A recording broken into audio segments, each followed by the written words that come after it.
Dua anak Presiden Joko Widodo atau Jokowi, Gibran Rakabuming-Raka dan Kaesang Pangarep dilaporkan ke Komisi Pemberantasan Korupsi atau KPK atas dugaan melakukan praktik KKN terhadap relasi bisnis.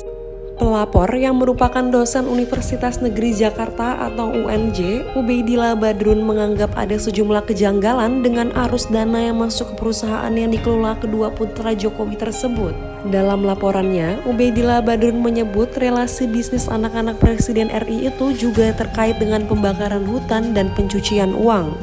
Menurut dia, dalam dugaan kasus pencucian uang, perusahaan milik Kaesang yang relatif masih sangat baru, namun justru mendapatkan pendanaan dengan angka fantastis dari sebuah perusahaan Ventura. Hal lain yang disoroti pelapor adalah pembelian saham di sebuah perusahaan dengan nilai transaksi 92 miliar rupiah.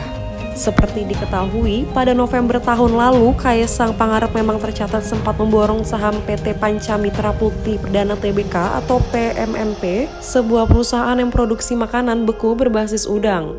Dikutip dari Keterbukaan Informasi Bursa Efek Indonesia atau BEI, total saham yang dibeli Kaesang Pangarep yakni 188,24 juta lembar saham atau sekitar 8% dari total keseluruhan saham yang ditempatkan di perseroan. Apabila mengacu pada harga saham PMMP per lembarnya adalah Rp490, maka nilai transaksinya cukup mencengangkan yakni mencapai Rp92,2 miliar.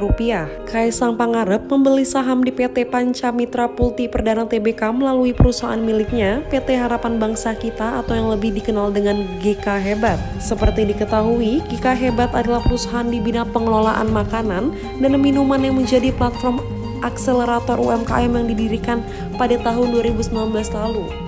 Di GK Hebat, Kaesang menjabat sebagai CEO dan CEO founder.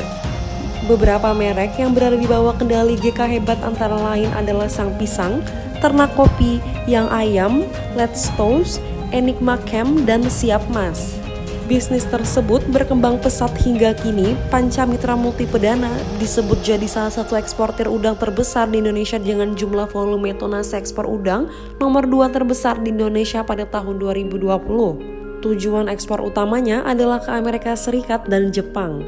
Lantas, di sisi lain, grup bisnis itu disebut Ubaidillah menguncurkan investasi ke perusahaan yang dimiliki Kaesang dan Gibran. Ubaidillah Badrun pun mengaitkan antara urusan bisnis itu dan perkara perusahaan yang pengusutan hukumnya tidak jelas karena adanya konflik kepentingan atau konflik of interest.